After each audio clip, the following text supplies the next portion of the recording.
Good morning, Mr. Mazzoni.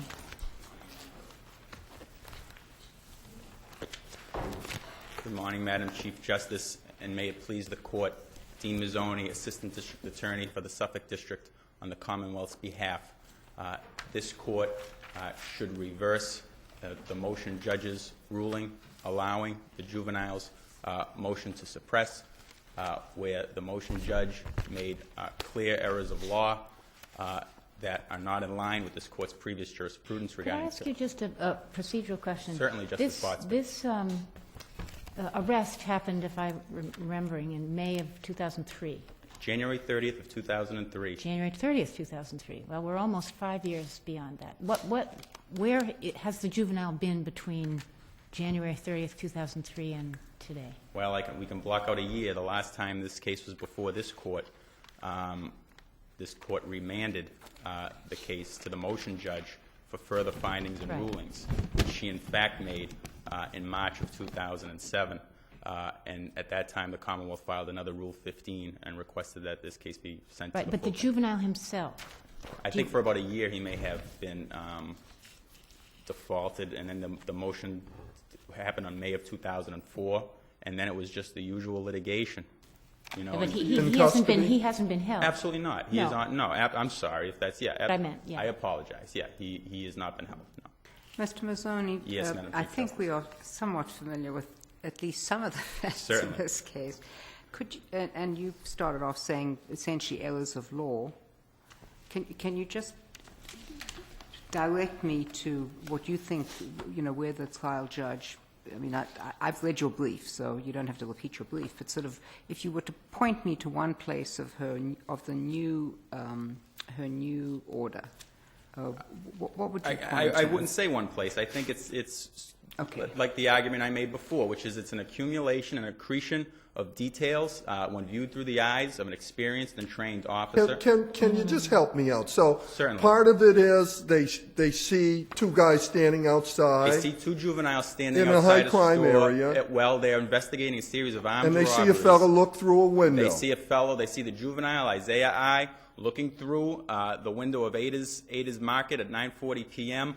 He's peering into the window. Now, let me just stop you. You said it was in January, so anybody having their hands in their pockets probably wouldn't be unusual. It's cold in January. It is very cold in January. So that, I guess I understood your brief to say that many of these are innocent facts taken in isolation, but when you add them all together and you do the silent movie thing, that's when it adds up. This Court, we look at the whole But you agree with me, at least to the point of looking in the window. No. No problem. I mean, I agree with it. Yeah. Okay. No Going in problem. the store? And then the second juvenile is in front of the store, looking up and down the He's not a street. juvenile, is he, the second one? Correct. Is looking up and down the street in front of the store while Isaiah I is peering into the store at an angle so that the clerk Now, can't see him she manipulating. She didn't make any findings that the second person was looking up and down the street. That's not in her findings of fact. One of the things that this Court was concerned about, one of the concerns this Court had early on was whether or not the motion judge found the witnesses credible. Well, the findings are still inadequate. We remanded it for further findings, but we still don't have all the findings. I think that this Court directed the motion judge to make credibility determinations, that is, to point out where and whether she disbelieved the officers on any pertinent Did points. she do that? She declined to do that. She did not do that. In these circumstances... Well, she says another black male was also seen in the vicinity of the store, but the males were neither standing together nor communicating with each other during the officer's brief observations. Certainly, but the second juvenile was standing in front of the store, looking up and down the street as Isaiah I was peering into the store at an angle, so that the clerk couldn't see him while manipulating an object in his front And somebody pocket. testified to that, to the Absolutely, looking up and down. absolutely. When you say Detective Black and Detective Dooley. I'm sorry, go ahead. Mr. Mazzone, is it your position that the juvenile who looked in the window, he was casing the store? Absolutely. Now, what's the difference between one who is looking in a store to case the store and one who's looking in the store out of curiosity? Terry v. Ohio, these could be innocuous details, but when seen in conjunction, that is, when seen in where there's an area that the detectives are know is an area where there have been a string of armed robberies, where there's two juveniles in front of a store, one looking up and down, Terry v. Ohio, looking up and down, while another is peering into a store in a particular fashion, manipulating an item in his front pocket, where Detective Black specifically stated... Were both his hands in his pocket? one hand was in his Okay, pocket. so it isn't, well, I was just asking that because Justice Island said it was cold, it was winter, so it's not unusual to have your hands in your pocket, but if one hand isn't in the Manipulating pocket, an object. then it can't be because of cold. And a when fair you inference. keep putting your hand in your front pocket, did she say front pocket? Yes, I think so. Pants or jacket pocket? Oh, Well, that's why I don't understand how front pants have a front pocket. And his I have front pants have a pants front pocket. pocket and a back pocket. Well, they have side pockets Well, and a Well, you back. can that's call what she them, means. you could Well, in Okay. any event, these officers, experienced officers, high crime, string of robberies that occurred, said, we got to look into this. absolutely. There's Was- suspicion. Was there evidence, Mr. Mazzoni? Yes.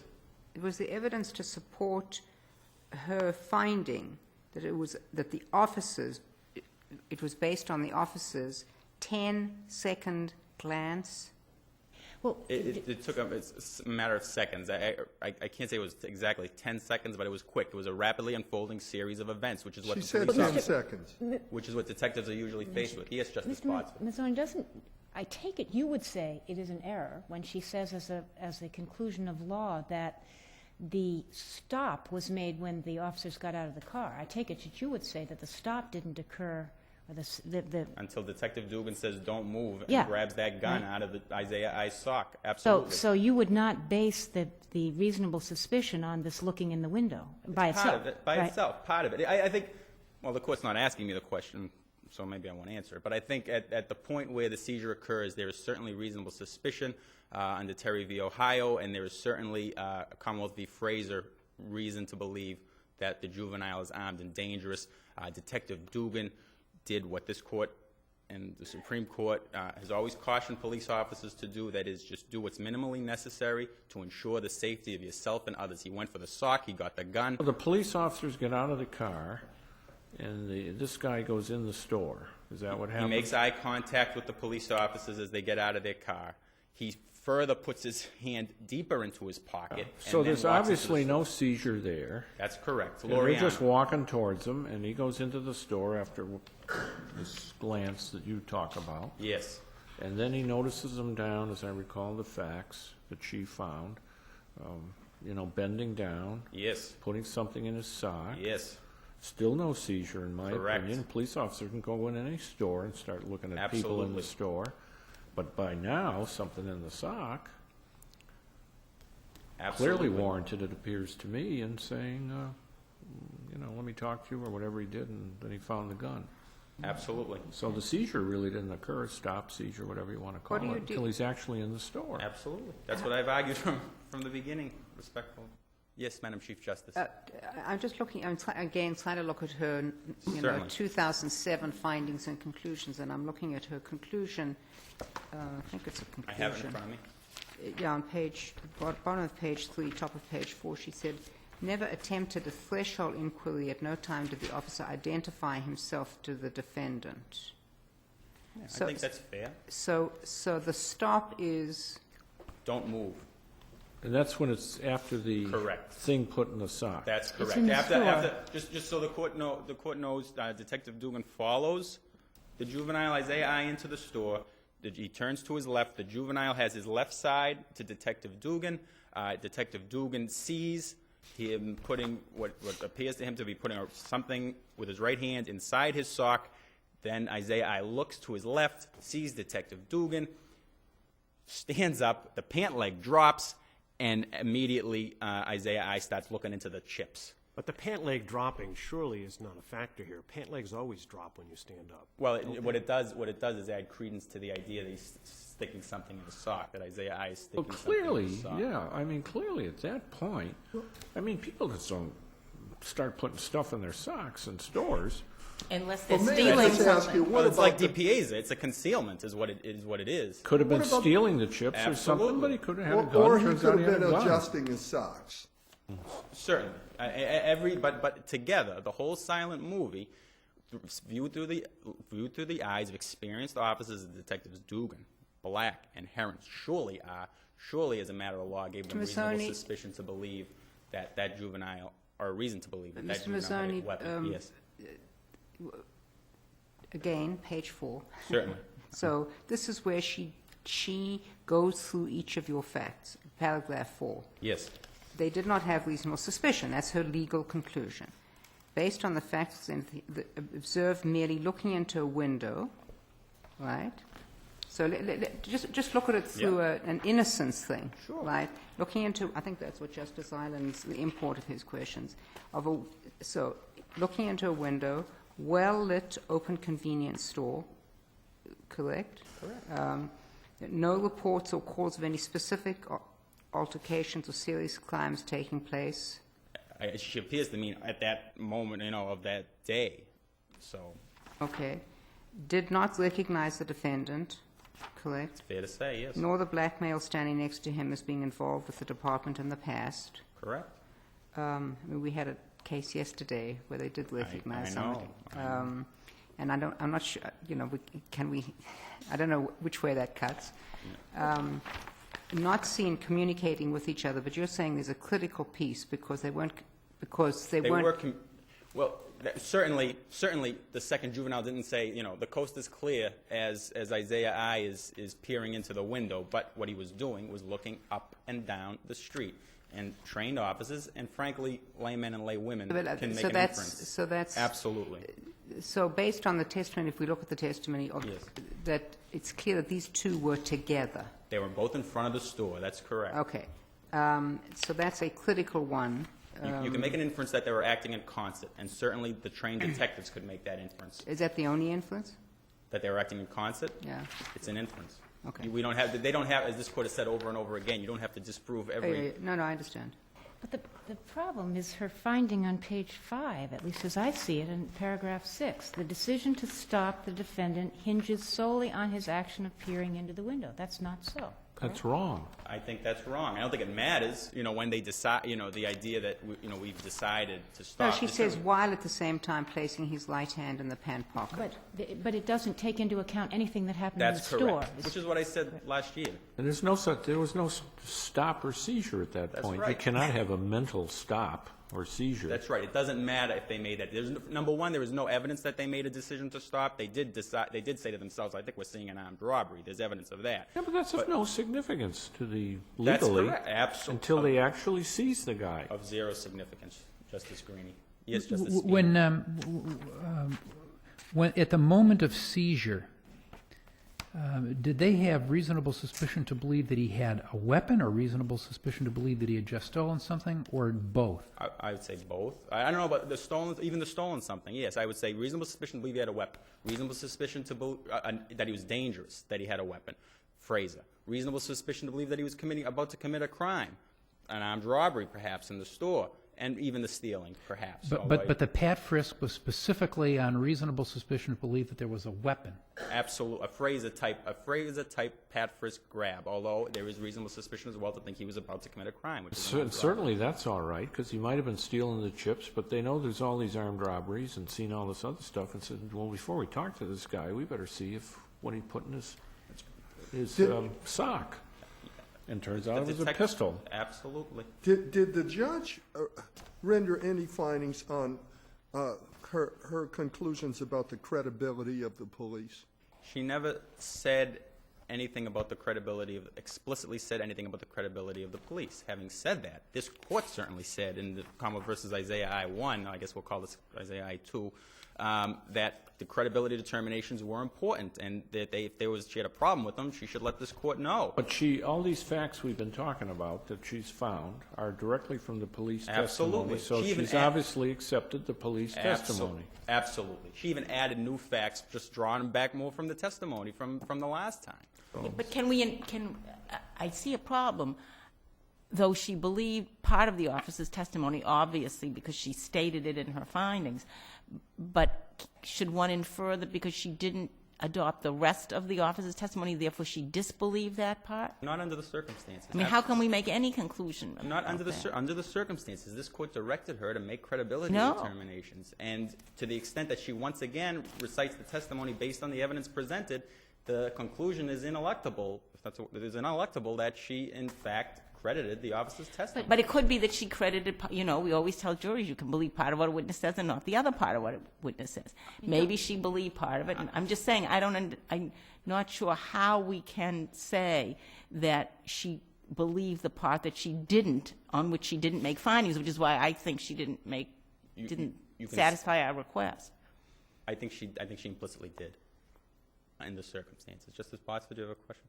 No, just following up on that, I do think that one might infer that she disbelieved that the other person, Mr. Green, I think was his name, was looking up and down the street, because there is absolutely nothing to that effect in here, and she talks about him standing there. That one, I would say she probably disbelieved. My rejoinder, may I answer, Madam Chief Justice? Of My course, red light Mr. is, my Mazzoni. red light is blinking. The rejoinder to that is she placed no legal significance upon that. She drew no inference from that fact, and that's wrong. That's wrong. There's no indication that she doesn't She believe doesn't say it as a fact. She doesn't say it as a fact, but you'd have to recite every fact, every piece of testimony from any hearing if that was the case. She just didn't think it mattered. She just said they weren't communicating. Kind of an important fact. Well, you say they were together, They were, and that's an important fact. It's an And she inference. doesn't say that, does she? They were both in front of the store. That doesn't mean together.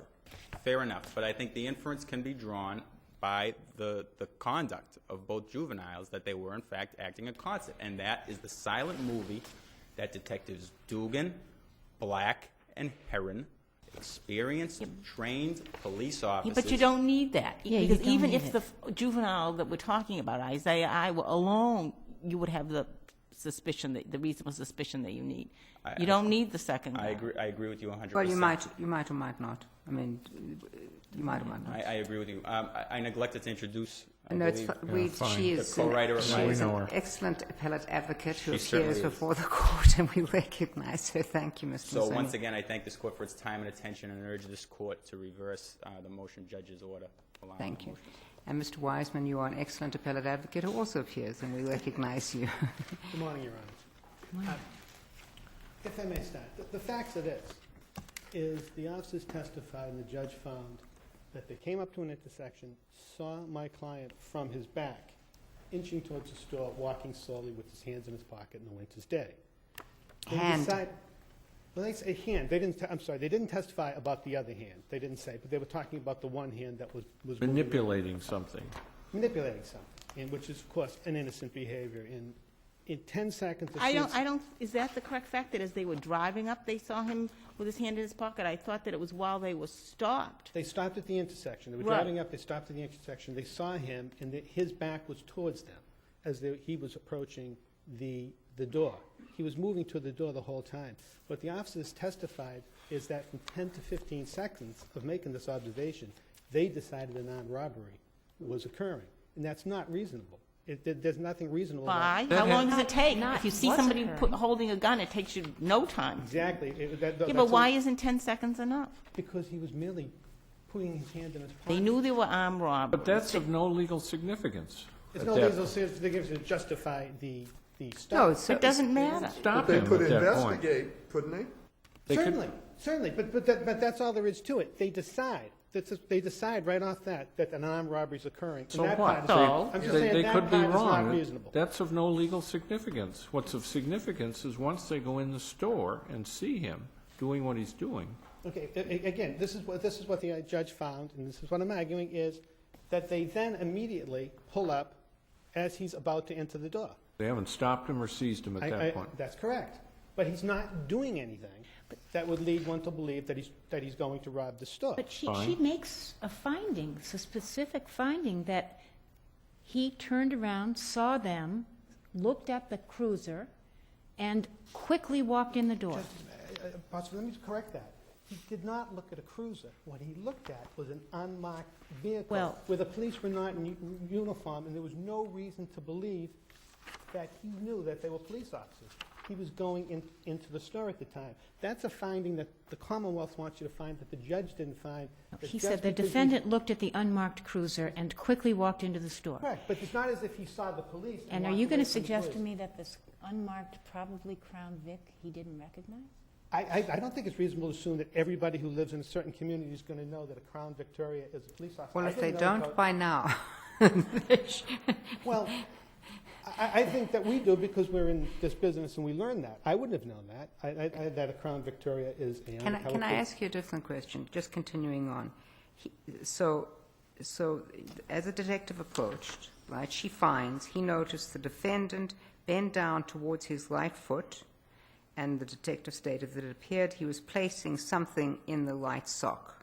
Her finding is that the detective stated that, but her finding is that the detective did not see him put something in his sock, and that when he stood up, the detective did not see a bulge in his pants, and that's significant. So she did not find that he put something in his sock. She stated that, but her finding is that he did not see him placing something You're in his sock. correct, but many of the quote, findings that we get say so-and-so testified. Many of the findings we get But we say know so-and-so she did testified. find is that he didn't see him place something in there. Well, we know that. If he saw it, there'd be no, he wouldn't be here. There'd be no case. Well, she found that he noticed, she found at no time did the detective take notice of an object being placed within the sock or bulging thong. What did the detective say? That was her finding. I mean, if he said he noticed the defendant bend down towards his right foot and stated that it appeared he was placing something in his right sock, right? I mean, That's the officer's testimony. The officer testified to that, but And then the finding is I don't know what what my I don't know brother what just take read. notice means. That's the next sentence. I don't know what take notice of an object being placed. In that other means words, he didn't see it. He didn't see that It's a happen. thoroughly mixed-up decision. no. Oh, doesn't it let me mean put that it this he- way. Let me ask you this, Maybe Mr. it's got to go Watson. back again. Mr. Mazzoni said, don't forget, we're in a convenience store, and Mr. Mazzoni said either a gun or maybe a packet of Cheetos or whatever it was. Placing something in a sock, There's not a finding, Chief Justice, that he placed something in his sock. Yeah, the finding is that he didn't see him do it. That's the finding. That the finding is he didn't see him But, do it. but he- she recites his testimony, right? but is that So what do we finding... gather from that? She didn't believe his testimony? But wouldn't I it be believe that the finding is based on the short time. And Detective Dugan stated he left the car and got in the store and seized my client within 10 seconds. So based on what she saw of pictures of the store and the testimony, it's a reasonable inference based on that it was, given that my client's body was angled away from him, that he could not possibly see if he was putting something in So his she sock. disbelieved his testimony. She didn't say that, but to say that he didn't see it seems to Isn't me... it- Would it be Wouldn't it be- reasonable to say that at least the officer saw him bending at his ankle without knowing? That part was uncontested. That part's not Wouldn't it be contested. fair to say that to read these sentences harmoniously, if you would, that she credited that it appeared to him something that that Isaiah was placing something in his sock, but in fact he didn't actually see something go into the sock, and he didn't see a bulge in the sock right after it. So she was accepting that it appeared to him, and that may have some significance. Well, only that he stated that it appeared to him. Maybe that is Well, why no, he but justified Justice it. Watford is asking you, isn't what she just said a fair reading of those sentences? Those two sentences together. I think that it could also be read in another way. So, and that is that why he justified why he did what he did, but that he didn't actually see it happen. Well, we shouldn't have to be doing this. We should have clear findings that lets us know what the judge believed or disbelieved and what she found occurred. We shouldn't have to be engaging in this metaphysical dispute over what she meant, should we? But, well, she's clear in this. It was 10 to 15 seconds, and that's unreasonable. Someone But with his hand in we've his said- pocket. to But we decide said it's that an that armed isn't robbery. important. That's not important how long it took. Anything That has no legal significance. Certainly the length of time, and that's part of the No, problem but with the this 10 to case. 15 seconds, I think if you look at that paragraph 5, that's when they're outside. It's all in this context of what's happening outside. 10 to 15 seconds of Right. him walking. But then they she- go in. She rejects the idea that the two of them were together, and that's important. And there's a Where good does reason. Where does She she do? said they weren't together. There's Fine, no fine. communication Let's between assume them. they weren't And together. Just to let you know, she saw pictures. Officers testified. He was here and he was there. So she had good reason to make a decision on whether they were together, and she found they weren't together. So if they're not together, then part of the casing is out. But Mr. Weissman, do you see anywhere in here where when she's saying there was no reasonable suspicion, it seems to me that she is focusing entirely on what happened outside the store and isn't taking into account what happened in the store. Do you disagree with that? Because nothing that happened inside means anything unless you believe after But from a 10 she to is 15 wrong seconds. legally as to when the stop occurred. The stop occurred inside the store, so we have to consider everything up to the, because the stop occurs inside the store, we have to consider everything that happened up to the moment of the stop, i.e. including what happened inside the store. Let me put it this way, Mr. Wiseman. Let's assume these police officers think, based on their experience, that a robbery is about to take place. Okay? They follow this man into the store. He reaches for a bag of Cheetos. He walks up to the cash register. He pays. He walks out. The other person has disappeared, and nothing happens. That could have happened, right? What happened was the officer follows this young man in, and he sees him bend over. She makes a finding. She sees him bend over. Now, of course, that's an innocent act, but yes, they already think that something bad is about to happen, and they probably think, I know jingling can be innocent, but they probably think there might be a weapon. And the officer thinks he sees